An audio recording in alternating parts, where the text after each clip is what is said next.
Episode की शुरुआत में हमें ऑस्कर को दिखाया जाता है जो यहाँ पर बाकी सभी लोगों के साथ ट्रेनिंग कर रहा था।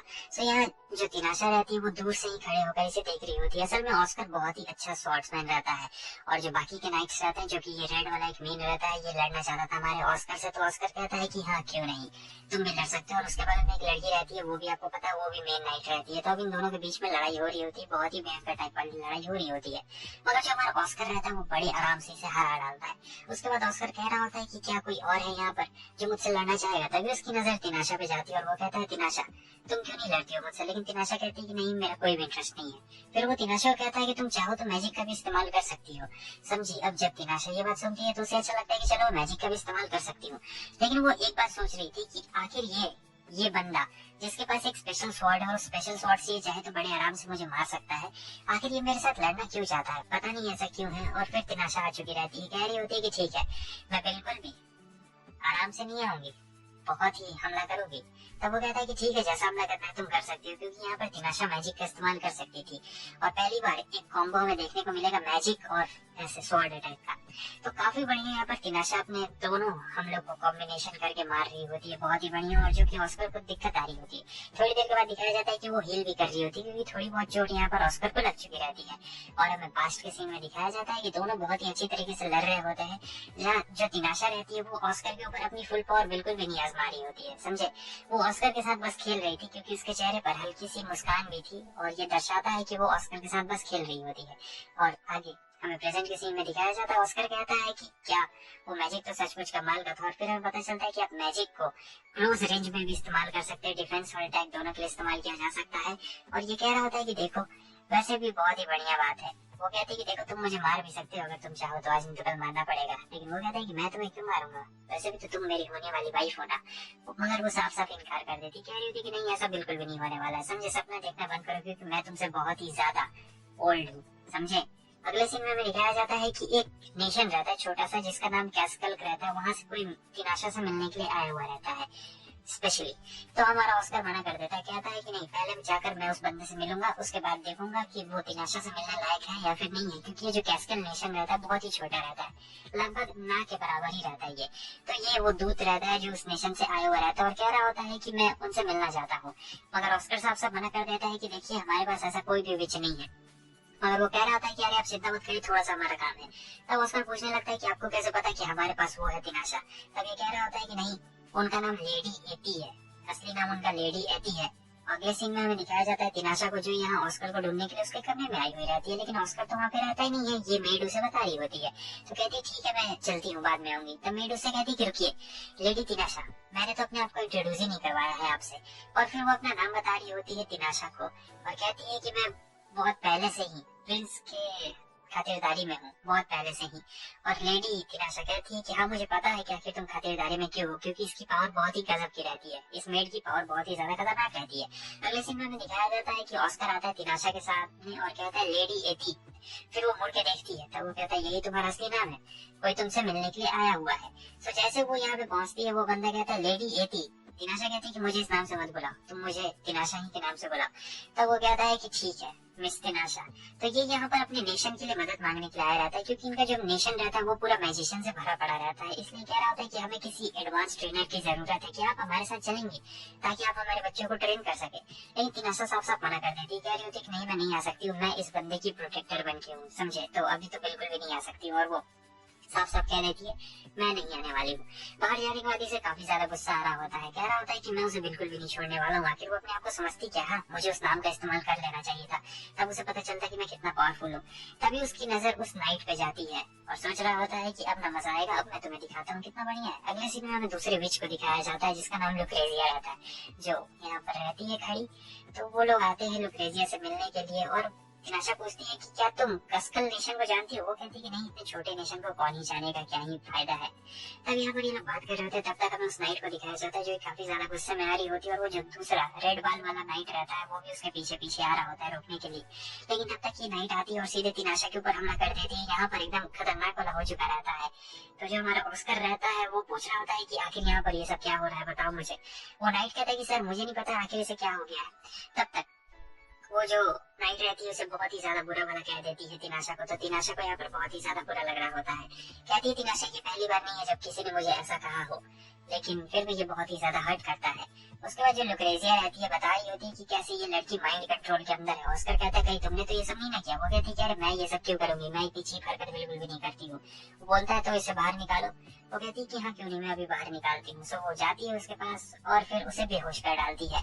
और दूसरी तरफ इसका मन बहुत ही उदास रहता है, तो हमारा ऑस्कर उससे पूछ लेता है कि आखिरी बार तुम कब रोई थी। वो कहती है कि मुझे याद नहीं है कि आखिरी बार मैं कब रोई थी, और फिर उससे ऐसे ही गले मिलते रह जाती है। रात का सीन हो जाता है जहाँ पर ये बहुत ही ज्यादा दुखी रहती है। उसके बाद दिल में लग गया रहता है। तभी लुक्रेजिया आती है और कह रही होती है कि मैंने उसे हील कर दिया है पूरी तरीके से, वो लड़की अब ठीक है। तिनाशा कहती है कि अच्छा ठीक है, लेकिन वो पलट के देखती भी नहीं है और चुपचाप सो जाती है। अगले सीन में हमें दिखाया जाता है कि उसने बुलाया रहता है इसे अपने टावर पे। तो ये कहता है कि क्या बात है। तब ये कहती है कि देखो मुझे लगता है कि कैस्कल कुछ प्लानिंग कर रहे हैं, मैं चाहती हूँ कि तुम ताकतवर बनो, इसलिए मैं चाह रही हूँ कि अब लोग हम लोग हर दिन डुअल करेंगे और मैं तुम्हें ताकतवर बनाऊंगी। तो अब यहाँ पर इनका डुअल चल रहा होता है, हर दिन ऐसे ही डुअल चलता जा रहा होता है। और आगे हमें दिखाया जाता है कि पहला दिन काफी बढ़िया बीता हुआ रहता है। समझे, पहला दिन चोट थोड़ी सी लगी हुई रहती है, लेकिन वो उसे आराम से हील कर देती है और कहती है कि मैं चाहती हूँ तुम्हारे पास बहुत सारे ऑप्शंस अवेलेबल रहे। तो हर दिन ये लोग ऐसे ही कर रहे होते हैं। सारा काम खत्म करके वो टावर में आता था, फिर इनकी लड़ाई चलती थी। और आगे हमें ये दिखाया जा रहा होता है कि फिर से वो अपना पूरा काम कर रहा होता है। पूरा काम करने के बाद ये चुपचाप आता है तिनाशा के कमरे में।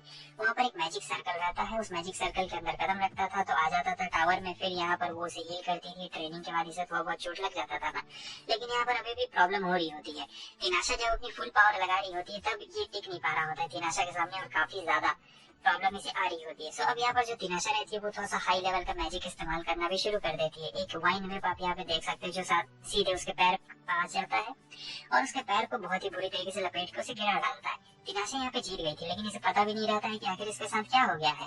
वो कहता है कि वो क्या था, वो बोलती है कि ये मैजिक है, क्या तुम इस मैजिक को देख नहीं पा रहे हो। ऑस्कर कहता है कि नहीं, मैं इसे नहीं देख पा रहा हूँ। वो उसे पता चल चुका रहता है कि ऑस्कर के पास मैजिक की कमी और इसे मैजिक भी सिखाना पड़ेगा। तो वो कहती है उठो, लेकिन उठते ही इसे नींद आ चुकी रहती है। बंदा जानबूझ के साथ कर रहा है और सो जाता है सीधे। अगले सीन में दिखाया जाता है कि वो टावर में ही उठ जाता है और कह रहा होता है कि अरे ये मैं कहाँ पे आ गया हूँ। तो फिर दरवाजा खोल के जा रहा होता है तो देखता है कि जो तिनाशा रहती है वो आगे खड़ी रहती है और अपना कुछ मैजिक परफॉर्म यहाँ पे कर रही होती है। वो पीछे से आता है और सीधे यहाँ एकदम कमर के नीचे हाथ रखता है और वो कहता है कि क्या हुआ, तुम गुस्सा नहीं हुई, वैसे तो तुम मुझे मार देती इतने दिन में। तब वो कहती है कि मुझे पता है कि तुम ही टच कर रहे हो और मैं तुम्हारी टच से फैमिलियर हो चुकी हूँ। तुम एक नंबर के ठगी हो, मुझे बहुत ही अच्छी तरीके से पता है, समझे। तो तुम्हें कॉन्सेंट्रेट करना चाहिए, ठगी कहीं के। और ये कहने के बाद वो वहां से जाने लगती है। ये कह रहा होता है कि अरे इसमें मैं क्या ही कर सकता हूँ, तुम हो इतनी ज्यादा ब्यूटीफुल। तो फिर वो उसे चाय लेती है। ये चाय नहीं रहती, एक तरीके की ड्रिंक रहती है जो आपकी मैजिक पावर को और भी ज्यादा इंक्रीज कर देगी। उसके बाद तिनाशा बता रही होती है कि देखो तुम मैजिक का इस्तेमाल तब तक नहीं कर सकते हो जब तक तुम अपनी स्वॉर्ड को अच्छी तरीके से पहचानो ना, या फिर तुम अपनी स्वॉर्ड का जब तक पकड़ के रखो तब तक तुम मैजिक का इस्तेमाल नहीं कर सकते हो। मेरे पास एक बहुत ही अच्छा तरीका है जिससे तुम मैजिक देख भी सकते हो और मैजिक का इस्तेमाल भी कर सकते हो। तो अब वो उसे आग के दरिया में डाल देती है। पूरा एकदम आग रहता है, ये मैजिकल फायर रहता है, समझे। तो वो कह रही होती है कि देखो इस आग के अंदर मैजिक फ्लो हो रहा है, तुम्हें उस मैजिक को देखना और तुम्हें उसे काटना है, समझे। और अगर तुम उस मैजिक को देखकर काटने में सफल हो जाते हो तो तुम इस आग को आराम से बुझा सकते हो। वैसे आग बहुत ज्यादा रहती है, नॉर्मल इंसान जल जाएगा, लेकिन यहाँ पर बात मैजिक की हो रही होती है। इसलिए ऑस्कर ध्यान से देख रहा होता है, उसे फ्लो तो दिखाई दे रहा होता है, लेकिन थोड़ा सा काटने में दिक्कत आ रही होती है ऑस्कर को। और फिर बहुत ही मेहनत के बाद यहाँ पर उसने ढूंढ लिया रहता है और काट दिया रहता है। वो कहती है कि चलो बहुत ही बढ़िया, आग को तो तुमने काट दिया, अब अगली बारी इंसानों की है। अगले सीन में दिखाया जाता है कि इंसान तुरंत वहाँ पे आ चुके रहते हैं। तब तिनाशा कहती है स्वागत है, मैंने ही तुम लोग को बुलाया है, मैं इस टावर के बीच हूँ और तुम सबको इस बंदे से लड़ना है। अगर तुम लोग जीत जाते हो तो मैं तुम सभी की एक इच्छा पूरी कर डालूंगी। अब सारे बंदे यहाँ पे जोश में रहते हैं क्योंकि सिर्फ हमारा ऑस्कर एक ही रहता है और वो लोग 4-5 रहते हैं। तो वो लोग सोचते हैं कि हम लोग तो बड़े आराम से जीत ही जाएंगे। और इधर ये कह रहा होता है कि आखिर सबका क्या मतलब है। वो कहती है चिंता मत करो, कोई भी नहीं मरने वाला है, तुम अपनी फुल पावर का इस्तेमाल कर दो। सब यहाँ पर सब लोग अपनी फुल पावर से लड़ रहे होते हैं।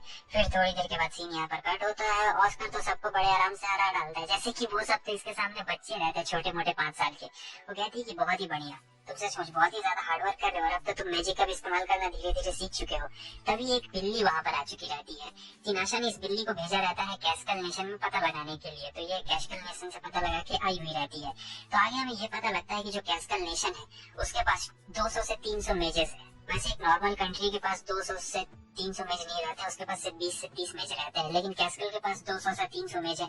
इसका मतलब वो कहीं पे वॉर ब्रेक करना चाहता है, कुछ ना कुछ तो खिचड़ी पक रही है। वो देश छोटा सा है लेकिन बहुत ही बड़ा तबाही होता है, छोटा पैकेट बड़ा धमाका। और यहीं पे ये लोग कंफ्यूज हो रहे होते हैं कि आखिर हमें क्या करना चाहिए, क्या हमें इसकी इन्वेस्टिगेशन कंटिन्यू करनी चाहिए। तभी ये बंदा आता है और कह रहा होता है कि एक बहुत ही बुरी खबर है। असल में जो इनके पुराने जनरल थे, जो सभी लोगों से बहुत ज्यादा क्लोज थे, उनकी मौत हो चुकी रहती है। तो सब लोग यहाँ पे शोक जता रहे होते हैं और फिर हमें पास्ट में दिखाया जाता है जो जनरल रहते हैं ये बहुत ही ज्यादा बढ़िया रहते हैं। असल में ऑस्कर भी इन्हें बहुत ही ज्यादा मानता था और ये जनरल सबके चहीते भी होते हैं क्योंकि ये रहते बहुत ही अच्छे हैं। भले ऑस्कर के ऊपर शराब था लेकिन फिर भी इन्होंने कभी भी उसे अलग नहीं समझा, अपने बेटे जैसा समझा था। अब यहाँ पर हमें दिखाया जा रहा होता है कि ये बात कर रहे होते हैं जहाँ पर पहली बार वो जो नाइट आता है उसे पता चलता है कि अगर हमारा ऑस्कर तिनाशा शादी कर लेता है तो उसके ऊपर जो कर्ज है वो खत्म हो जाएगा। लेकिन तिनाशा उससे शादी नहीं करना चाहती थी। वो कह रही होती कि अभी भी हमारे पास 1.5 साल बचा हुआ है और इस 1.5 साल में हम लोग कुछ ना कुछ कर लेंगे, समझे। 1 साल से भी ज्यादा वक्त हमारे पास बचा हुआ है तो हम लोग कुछ ना कुछ तो कर ही लेंगे। और फिर ये लोग यहाँ पर ऑस्कर को चिढ़ाते हुए बता रहे होते हैं कि वैसे इस ऑस्कर को दूसरे लोगों को चिढ़ाने की बहुत ही गंदी आदत है, समझे। इसे चिढ़ाने में बहुत ही ज्यादा मजा आता है। तो यहाँ पर ये तिनाशा को तो आपको पता है हमेशा से टीज करते रहता है, चिढ़ाता रहता है, अगर आपने एपिसोड 1 से देखा हो तो। और तिनाशा भी कह रही होती कि अगर मैं चाहती तो मैं तुम्हारा कर्ज लिफ्ट कर सकती थी, लेकिन मैं क्या करूं, मैं वक्त को पीछे नहीं कर सकती हूँ, ये करना बहुत ही ज्यादा मुश्किल है। और वैसे भी हर किसी की किस्मत में मरना तो लिखा ही है।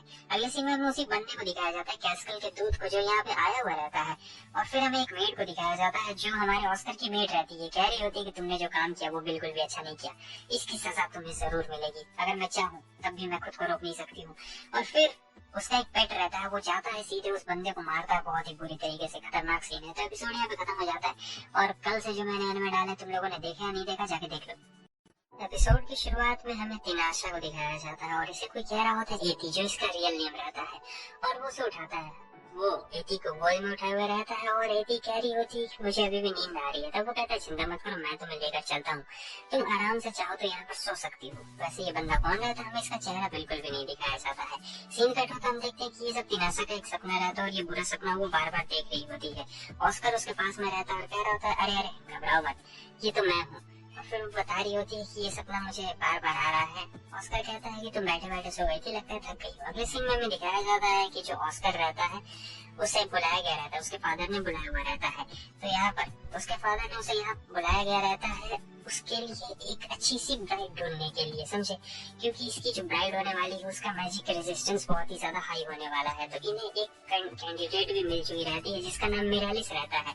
अभी आपने जिस मेड को देखा था थोड़ी देर पहले जो इसे बुलाने के लिए गई रहती है, उसी का नाम मिरालिस रहता है, समझे।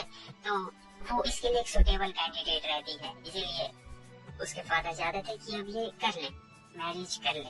और साथ ही साथ तिनाशा का भी इसमें अप्रूवल रहता है अभी फिलहाल के लिए। लेकिन दिक्कत की बात ये रहती है कि इन्हें उसका बैकग्राउंड नहीं पता रहता है कि आखिर उसका फैमिली बैकग्राउंड क्या है और वो क्या कर सकती है। तब जो तिनाशा रहती है कि फैमिली बैकग्राउंड तो नहीं पता है, लेकिन अभी फिलहाल हमें ढूंढना पड़ेगा। लेकिन ये कहा जा सकता है कि अभी जितनी भी लड़कियां हैं उसमें से सबसे सुटेबल कैंडिडेट वही है, क्योंकि उसकी जो पावर है वो एक नंबर है, कमाल की पावर है, समझे। और ये आइडिया भी बहुत ही ज्यादा बढ़िया है। अगले सीन में दिखाया जाता है कि उसके फादर भी कह रहे होते हैं कि हाँ मैं नहीं चाहता हूँ, कम से कम तुम अपनी टांग इस बार मत अड़ाना। तो अब यहाँ पर ये पूछ रहा होता है मिरालिस से, मैंने सुना है कि तुम्हारे पावर सील है। तब ये बता रही होती है कि हाँ मुझे भी अपनी पावर के बारे में ज्यादा नहीं पता है मास्टर। तब आगे ये कह रहा होता है कि आखिर वो कहाँ पर गई है तिनाशा, इतने दिन से दिखाई नहीं दे रही है। तब पता चलता है कि जो तिनाशा रहती है वो तो कहीं और ही गायब रहती है, अपने टावर में ही गायब रहती है। और इधर तिनाशा ढूंढ रही होती है मिरालिस के बारे में, आखिर मिरालिस के डिसेंडेंट कौन है और वो क्या करते हैं, क्योंकि वो एक सुटेबल कैंडिडेट है हमारे ऑस्कर की वाइफ बनने के लिए। मगर उसका बैकग्राउंड क्या है ये किसी को नहीं पता और हो सकता है वो किसी मकसद के पीछे हो, इसलिए अभी तक उसे कुछ बताया नहीं गया रहता। और इधर ये आ चुका रहता है सीधे टावर में, क्योंकि तिनाशा बहुत ही लंबे वक्त से गायब जो रहती है। और वो आकर सीधे कह रहा होता है कि ओह तुम भी ना इतने दिन से गायब थी। और फिर वो कह रहा होता है कि क्या हुआ।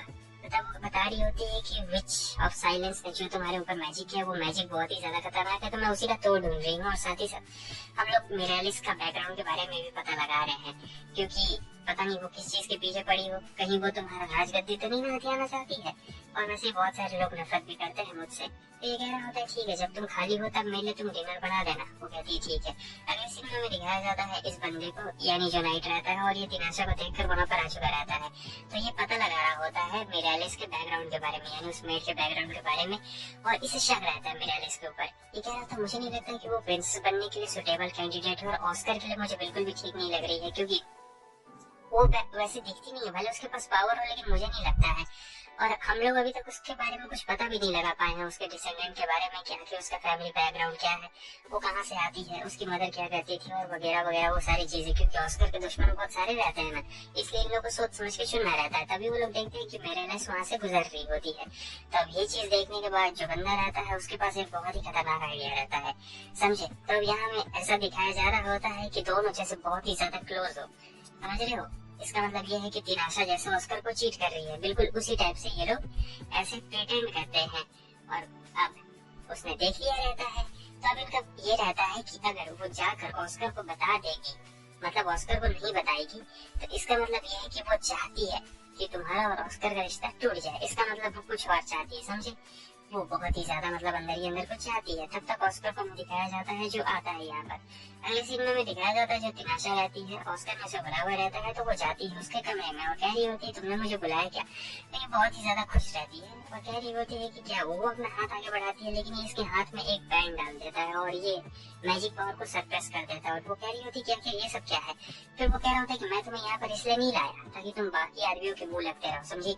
मैं यहाँ पर तुम्हें अपने लिए लाया था ताकि तुम और मैं एक दूसरे को अच्छी तरीके से जान सके। लेकिन वो कह रही होती है कि अरे नहीं तुम गलत समझ रहे हो। मगर ऑस्कर यहाँ पे सुनने वाला कहा था, वो उसे गोद में उठा लेता और कह रहा था कि अब मैं तुम्हारी हड्डियां तोड़ डालूंगा, समझ रहे हो। तो ये सारी चीजें जो हो रही थी, इसे बार बार सपने में भी यही चीज दिखाई दे रही होती है। वो उसे बेड पे लाके फेंक देता है।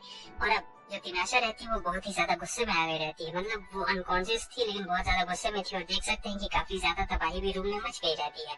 तो वो कह रहा होता है कि हे देखो देखो देखो, मैं तुम्हें कुछ नुकसान नहीं पहुंचाना चाहता था, मैं हूँ। फिर वो उसके गाल पे हाथ रखता और फिर वो बिल्कुल ठीक हो चुकी रहती है। कह रही होती है कि प्लीज मुझे इसके लिए माफ कर देना। उसके बाद हमें दिखाया जाता है कि जो सारा सामान रहता है वो इधर उधर बिखर चुका रहता है, पूरा शीशा उशा टूट गया रहता है। और उसके बाद वो बता रही होती है कि देखो ये सब हमने प्लानिंग किया था, वैसा कुछ भी नहीं हुआ था। ऑस्कर कहता है कि बेकार मैंने उस बंदे की धुनाई कर दी बहुत ही बुरी तरीके से। तिनाशा कहती है मैं जाऊंगी तो उसे हील कर दूंगी। तब वो कहता है देखो तुम्हें मुझसे कुछ भी छुपाने की कोई भी जरूरत नहीं, समझे। मिरालिस के बारे में तुम जो भी जानती हो तुम मुझे सारी बातें बता सकती हो। ये कह रही होती है कि अभी हम लोग उसके बारे में ज्यादा कुछ नहीं जानते हैं, और वैसे भी मैं नहीं चाहती हूँ कि तुम मुझे पसंद करो, क्योंकि वो कुछ भी हो सकती है, हमारी दुश्मन भी हो सकती है, समझे। और फिर वो कह रहा होता है अच्छा ठीक है। तब ये लोग जाते हैं। अब हमारा ऑस्कर अपने फादर के पास में जाता है और वहाँ जाके अनाउंसमेंट कर देता है कि मैं इसके अलावा और किसी को भी पसंद नहीं करने वाला हूँ। भले मुझे कितनी भी लड़कियां क्यों न दिखाई जाए, लेकिन मुझे सबसे ज्यादा तिनाशा ही पसंद है और मैं तिनाशा से ही शादी करने वाला हूँ। और ये चीज सुनकर इसके चेहरे पर आप जलन साफ साफ देख सकते हैं, इसे बिल्कुल भी पसंद नहीं आया हुआ रहता है। और फिर उसके बाद ऑस्कर मुड़ता है और मिरालिस से कह रहा होता है कि तुम्हारा भी अब बहुत हो गया इस कैंसर में, ठीक है, और मैं नहीं चाहता हूँ कि तुम यहाँ पर अब रहो, ठीक है। तो मैं तुम्हारे पोस्ट से अब हटा दिया जाता है। अब ये सुनकर तो वो काफी ज्यादा शॉक हो गई रहती है और तिनाशा बहुत ही अच्छी तरीके से जानती थी कि अब मिरालिस को अपना गुस्सा दिखाना ही पड़ेगा, आखिर वो किस चीज के पीछे पड़ी हुई है। और जैसे एक बंदा मिरालिस के करीब जाता है वो तुरंत ही उस बंदे को हटा डालती है, क्योंकि जो मिरालिस रहती है वो एक खतरनाक विच रहती है, समझे। वो भी विच रहती है और ये अपनी पावर का इस्तेमाल नहीं कर सकती थी और वो विच हमला कर देती है। तभी ये आ चुका रहता है हमले के बीच में, लेकिन फिर भी चोट तो लगी गई रहती है हमारे तिनाशा को। उसके बाद ये अपना असली रंग दिखाती है और ये तुरंत ही उसका कॉलर को खोलता है, क्योंकि वहाँ उसकी पावर फ्रीज करके वो रखा हुआ रहता है। और कह रहा होता है तुम ठीक तो ना। वो कहती है कि हाँ मैं ठीक हूँ, मैं ठीक हो चुकी हूँ। और फिर कह रही होती है कि चलो बहुत ही अच्छी बात है, अब देखा जाए कि आखिर तुम्हारा असली मकसद क्या है, क्योंकि वो भी एक विची रहती है। अब दोनों विचेस में यहाँ पर लड़ाई होने वाली थी बहुत ही आसान, लेकिन इसके पास एक बीस्ट रहता है और ये डिमोनिक बीस्ट बहुत ही ज्यादा खतरनाक रहता है, समझे। डिमोनिक बीस्ट खतरनाक रहता है। तब तक ये आगे बढ़ता है और कहता है कि चिंता मत करो, मैं तुम्हारे लिए इसे संभाल लूंगा। वो कहती है पक्का श्योर, क्योंकि मुझे कोई भी इंजरीज नहीं चाहिए। ऑस्कर कहता है चिंता मत करो, वैसे भी तुमने मुझे ट्रेनिंग दी है तो कोई भी इंजरीज नहीं होने वाली है। तो ऑस्कर यहाँ पे रेडी हो चुका रहता है उस डिमोनिक बीस्ट से लड़ने के लिए। और अब ये मिरालिस से लड़ने वाली रहती है, क्योंकि दोनों विचेस रहती है तो दोनों एक दूसरे से ही लड़ेंगे, जाहिर सी बात है। तो तैयार रहता है हमारा ऑस्कर। वो डिमोनिक बीस्ट आता है उसके ऊपर हमला करने के लिए, लेकिन ये बड़े आराम से संभाल रहा होता है। और यहाँ पर ये जो मिरालिस यानी बच रहती है, इन दोनों के बीच में भी लड़ाई चल रही होती है। इधर ऑस्कर की भी लड़ाई चल रही होती है, दोनों की बहुत ही अच्छी लड़ाई चल रही होती है। लेकिन डिमोनिक बीस्ट को हराना इतना ज्यादा आसान नहीं रहता है, क्योंकि वो ताकतवर रहता है और साथ ही साथ मिरालिस भी हमला कर रही होती है। वो पहले से बहुत ज्यादा पावरफुल रहती है। तो यहाँ ये प्लान बनाती है, इसके पास एक बहुत ही अच्छा प्लान रहता है हराने का। तो ये साइड में चली जाती है, ऑस्कर को थोड़ा सा टाइम देना पड़ेगा, तब जाकर हमारी जो तिनाशा है वो अपने प्लान में सक्सेसफुल हो पाएगी। तो यहाँ पर उनका प्लान एकदम सक्सेसफुल हो रहा होता है। सबसे पहले वो लोग डिमोनिक बीस्ट को बाहर निकालते हैं अपने प्लान के जरिए। तो डिमोनिक बीस्ट तो यहाँ से बाहर निकल चुका रहता है और मिरालिस देख के बहुत ही हैरान रहती है कि आखिर इसे बिल्कुल भी मतलब कुछ हुआ क्यों नहीं, क्योंकि इतने में तो कोई भी इंसान एकदम हार मान जाएगा। और फिर यहाँ पे जो डिमोनिक बीस्ट रहता है फाइनली उसके चित्रे चित्रे हमारे ऑस्कर के द्वारा उड़ा दिया गया रहता है और डिमोनिक बीस्ट यहाँ पे खत्म हो गया रहता है। और वो कहती है देखो तुमने मेरे पेट का क्या हाल किया है। उसके बाद ये कह रही होती है कि रुको देखो मैं तुम्हारा क्या हाल करती हूँ। मिरालिस देखती है कि ये क्या चीज है। उसके बाद मिरालिस वहाँ से भाग चुकी रहती है। ऑस्कर कहता है कि वो कहाँ पर गई है। तब ये तिनाशा बता रही होती है कि मैंने जानबूझकर उसे भागने दिया, चिंता मत करो, मैं जानती हूँ कि आखिर वो कहाँ पर गई है। और वो बहुत ही अच्छी जगह पर गई है जहाँ पर तिनाशा चाहती थी, बिल्कुल वहीं पर। ये सीक्रेट ट्रेजर वाले कमरे में गई रहती है जहाँ पर ये किसी चीज को ढूंढ रही होती है और वहाँ पर उसे वो चीज मिल भी चुकी रहती है। और फिर वहाँ पर तिनाशा भी आ चुकी रहती है। कह रही होती है कि मैं जानती हूँ कि तुम किस चीज के पीछे पड़ी हो, लेकिन आखिर ये है क्या चीज। और ये कह रही होती है कि इससे तुम्हारा कुछ भी लेना देना नहीं है, तुम अकेले सफर करोगी, जो भी तुमने किया है उसकी सजा तुम्हें अकेले ही मिलेगी। और फिर यहाँ पर वो हमला कर देती है हमारे तिनाशा के ऊपर, लेकिन इसका हमला इतना ज्यादा पावरफुल नहीं रहता है कि वो तिनाशा को कुछ कर सके। और यही जो रेड बॉल देख रहे इसी के पीछे पड़ी हुई रहती है मिरालिस और कह रही होती है कि नहीं मुझे और पावर चाहिए, अगर मैं और ज्यादा पावरफुल होती तब पता नहीं अचानक से इसे क्या हो जाता है। तिनाशा ने इसे होल्ड करके रखा हुआ रहता है अपने मैजिक के अंदर, लेकिन इसकी बॉडी बहुत ज्यादा ग्लो कर रही होती है और जैसे कि एकदम होता है ना कि शरीर में से सोल निकल गई हो, बिल्कुल वैसे ही होता है। और फिर वो आके पूछता है कि आखिर इसे क्या हुआ है। तब तिनाशा बता रही होती है कि ये मरी बिल्कुल भी नहीं है, इसकी बॉडी जिंदा है, बस इसकी जो सोल है वो गायब हो चुकी है। अब यहाँ पर इसे समझ में नहीं आ रहा होता है कि आखिर यहाँ पर ये सारी चीजें क्या हो रही है। तब वो रेड ऑक के पास जाता है और उसे उठाकर देखता है, कहता है अच्छा तो ये इस चीज के पीछे पड़ी हुई रहती है। अगले सीन में दिखाया जाता है कि तिनाशा बेहोश हो गई थी, मतलब थक गई रहती है, तो वापस से वो उठ चुकी रहती है और अब ये फुल्ली हील हो चुकी रहती है। और ये कह रहा होता है मुझे माफ करना, मैंने तुम्हें कुछ बताया नहीं शायद इसके बारे में पहले। तिनाशा कह रही होती है कि आखिर वो रेड ऑर्ग क्या है। तब ये बोलता है ये जो रेड ऑर्ग है ये यहाँ का नहीं है, मेरी मदर इसे लेके आई थी और पता नहीं ये क्या चीज है, लेकिन बहुत ही ज्यादा स्पेशल चीज है। उसके बाद वो कह रहा होता है कि देखो मैं शादी तो तुमसे ही करने वाला हूँ, मैं किसी और से बिल्कुल भी नहीं करने वाला हूँ, तुम्हारा मन हो या फिर मन ना हो। लेकिन यहाँ पर ये भी कह रही होती है कि मैंने कहा ना मैं शादी नहीं करने वाली हूँ, मैं कभी भी नहीं करने वाली हूँ, वैसे भी मेरा कभी भी मूड नहीं है और मैं कभी भी शादी नहीं करने वाली हूँ, भले वो तुम हो ऑस्कर या फिर तुम्हारे अलावा कोई और हो। लेकिन ऑस्कर कह रहा होता है कि अच्छा ठीक है चलो गुस्सा छोड़ो, आ जाओ बैठ जाओ गोदी में। तो वहाँ पर वो गोदी में आके बैठ गई रहती है और सोच रही होती है कि मैं तुम्हारे लिए एक से एक बेस्ट ऑप्शन ढूंढ के लाऊंगी ताकि तुम मुझे भूल जाओ। मैं नहीं चाहती हूँ कि तुम मुझे याद रखो, क्योंकि इसका जो पास्ट रहता है ये बहुत ही ज्यादा डार्क पास्ट रहता है और वो नहीं चाहती थी कि ऑस्कर इस पास्ट से इफेक्ट हो थोड़ा भी, इसलिए वो इसकी बस भला ही चाहती थी। और वो कहता है कि ठीक है अब मुझे जाने दो, लेकिन ऑस्कर उसे कहाँ जाने देने वाला था। कह रहा होता है कि मुझे नींद आ रही है, चलो दोनों साथ मिलकर सो जाते हैं। तो ऑस्कर थोड़ा सा नोटी हो रहा होता है, वो कह रही होती है कि अच्छा अच्छा, और ये भी थोड़ी इसकी टांग खींच रही होती है। तो बस इसी के साथ साथ एपिसोड खत्म हो जाता है और फिर मिलते हैं आपसे किसी नेक्स्ट एपिसोड में। Bye bye.